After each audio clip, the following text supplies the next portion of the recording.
Hey guys, Delrith here, bringing you an interview with Randy Varnell with Gearbox. Can we software. say word now? I don't know if that's still relevant I don't know. anymore. Nowadays, cool. I don't know. We're both. I'm old. Hello, everybody. Anyway, so we're going to be talking about Borderlands 3. I know, right?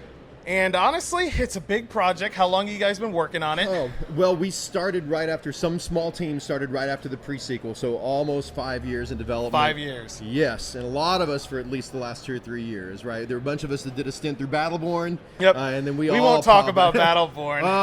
It was a positive game. It was not meant to be. We're very proud of the work there, and a lot Yeah. of stuff that you saw there in the design and the quality and the things that we played with and we toyed with in that game definitely fed into some of the quality that's going to go right into Borderlands 3. Yeah, so and I've gotten to have a hands-on with it today. So did you like it? I have a few questions. Okay, good. And I know good. a lot of people. We asked our community. We said, "Hey, what do you want to know about Borderlands? What do you want to ask them specifically?" Good. And the first question that came up just dozens of times was, "What big thing, the one big thing would you say separates this game from the previous games that really innovates Borderlands 3?"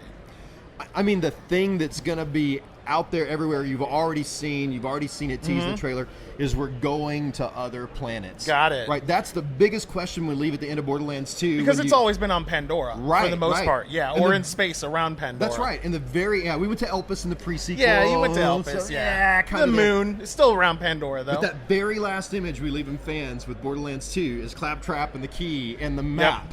Yep. And that's a big open question. So huge map. Yep. We're gonna pay that off in a big way in Borderlands 3. You saw today in the video. You saw the Sanctuary 3. Yep. You're gonna get a ship. You're gonna actually get to pilot that around a little bit and get to those other planets.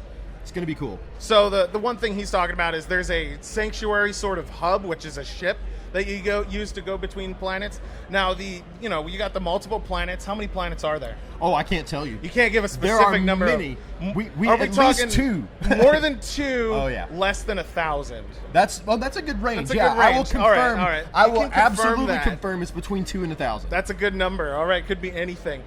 So one of the other questions we had brought up is, this time coming around with the characters, the multiple new characters, the storylines, are the characters going to have dynamic differences between each other when they're going through the game, or is it pretty linear but different based on the dialogue? So we've done a couple of things that I think you really feel that freshens that gameplay up more, even between characters. So one of the things, just on a narrative side, that you really saw us innovate in the pre-sequel and even more in Battleborn is that idea of character dialogue that interacts more with the conversation. Of so course. you saw some examples in the gameplay today of NPCs talking to you and your player character And talks. you'll all see that in the video. Right. There's a lot more of that, even more than we did in pre-sequel and Battleborn. There's a lot more interaction between your character and what's going on there. And sometimes those reveal whole other facets of your character or background in the game or other information on the NPC.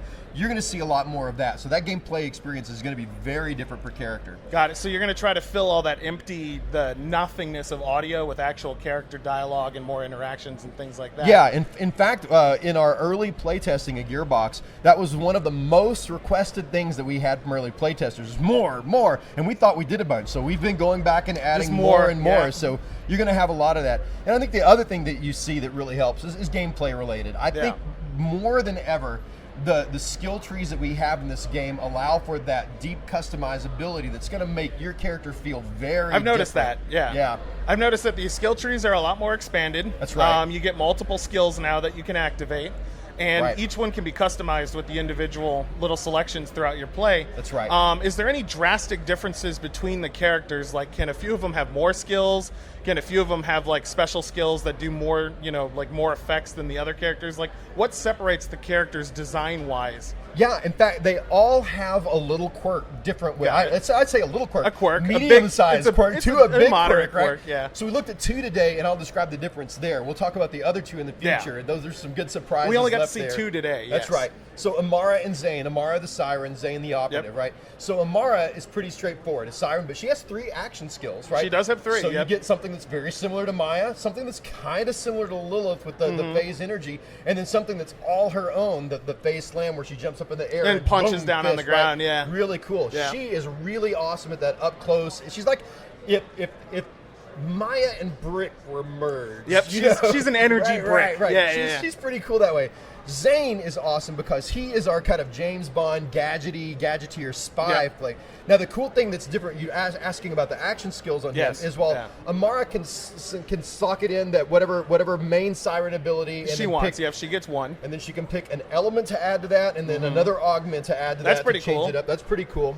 So you still have the class augments and everything like that. Yeah, that's right. You can pull it in. And then the passives, too. I mean, you can still do that. Excellent. Zane can actually have 2 functioning action skills of his 3 at any time. Yes, I noticed that. The way he does that is he gives up his grenade slot.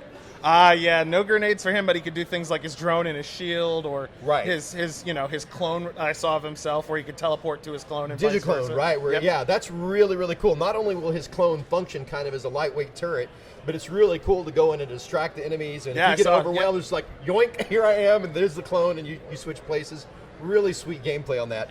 I think that's a good example of some of the crazy things that we're doing that really differentiate the play. When you look at how those skills slot together in every player character, they are different.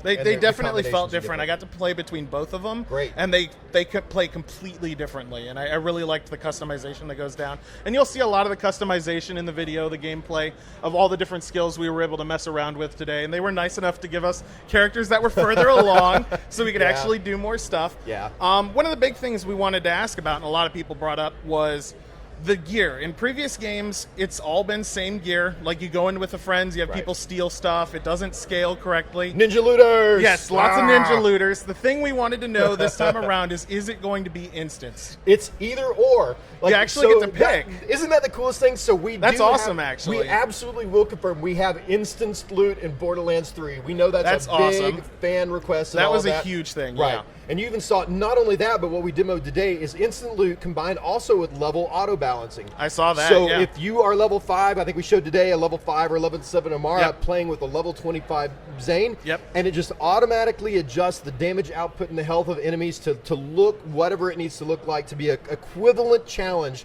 for you to the enemies on that, regardless of the player level difference. Those two things together is awesome. That means you open a chest, you get a gun. There'll be a level 7 gun in there for the level 7 player and a level 25 gun in there for the level 25 player. Everybody's satisfied. If you don't like that, if you want super classic Borderlands and you want big level differences and you want ninja looting, you actually still have that option. You get the option to still be a jerk if you want to be a jerk. Right. I mean, it's all about personal choice, But it's really great that you went with that, because a lot of the frustrations people had was, well, if my friend is starting over, I have to start over with them, or I'm just going to kill everything in 1 or 2 shots. Yeah, we see that a lot. And so now from what I saw, it scales almost identically, which is fantastic. You see that in MMOs more than anything. And so it's good to actually see that getting implemented in a non-MMO format. Yeah, Borderlands has always been a big co-op game. Yeah. We always want to be sure that you can co-op and all this. By the way, you still can't play single player offline, by the way. That's been a big question of the community. You can absolutely do that. We're not taking that away either. But co-op is such a big, important focus for us. And that was one of the things we heard from Borderlands 2 in the pre-sequel. Like, man, we sure would love if you could come some way to deal with, like level difference and all of that. So we did. And we've heard that from the fans, and we spent the time. We got it. I think we got it right. I think fans are really going to enjoy the ability. It just removes all that friction from co-op play. However you want, whoever you want to play with, that was always a big point. Yeah, a lot of people arguing about that. Check your thing, make sure it's still going. Okay, we're good. We're good. So a question I have to ask, and it was shouted constantly, was, what are you guys doing as far as microtransactions and monetization going in the game? Are you going to have a lot of little loot boxes or anything like that with Borderlands 3? I think a lot of people are really scared with the recent microtransaction surges. I mean, you've seen even simple things like skill points being sold and like money being sold in single player games. Do you have anything like that planned? Well, as we know, Borderlands is a battle royale game. Totally. Deeply battle royale. Totally battle royale. Yeah, totally. And so everything's micro. No, everything is monetized. No, the good news of the fans is it's the same old Borderlands. We're not doing anything new or different that you haven't seen before. There'll certainly be some DLCs, some skins, we'll maybe do later. Cosmetics. You'll see some cosmetics you might be able to get, but But imagine the things that you've seen in Borderlands 2, we're going to do the same thing. We're not going to add monetized... You're not going to sell gold keys or anything like that? Nope, not this time. So you heard it. They're not monetizing everything about the game, which we were worried about, and I'm really glad to hear. I think the best way to put it is we really want to preserve that experience that we all have with Borderlands 2. That's what the fans fell in love with. That's what we want to build. That's what we want to deliver to you guys. Yeah, we wanted to see an iteration of Borderlands 2, and I think people were just really afraid of having everything nickel and dime nowadays. And it's good to hear that you're not going to do that. And well, thank you. We'll hold you to that. Please do. Expect the community freaking out otherwise. Please do. One of the other things that brought up is how big is this compared to the original game? How much more multiplicatively would you say time-wise it's going to take for people to go through everything? Use a very specific term. It's bigger-er. Bigger-er. Bigger-er. You coined it. It's bigger-er. All right, so Borderlands 3 is bigger-er than Borderlands 2 by a significant margin. We aren't talking the specific numbers on that. Yeah. I'd hate to even venture because we're still putting the final finishing touches on the game, and some of that can change the minute. It's going to be bigger in every way. I mean, we've already dropped the trailer with billions of guns instead of bajillions. Bajillions, you got billions of guns. There are actually a lot more guns in this one than the last one, so that's true. Mm-hmm. Every bit of content that we could increase is increased, so it's big. It's bigger-er in every way. Bigger-er. All right. I can genuinely say that you have upped the ante from the previous game. I think a lot of people were worried with the pre-sequel if it was going to live it up to it or surpass it, because it had started to get a little, okay, what are they going to do to innovate it? And from what I've seen, they've changed enough that it feels new and fresh. And honestly, seeing it on like 2K and 4K resolutions and stuff is kind of crazy. Yeah. So it was really interesting to see the art style evolve, and I look forward, honestly, to seeing more Borderlands 3 in the future, and thank you for having us out. My pleasure. And if you guys have any questions or discussions, leave them in the comments. And until the next interview, I'll see you guys, and check out the gameplay footage when it becomes available. Should be the next video on this channel. Bye, everybody. Bye.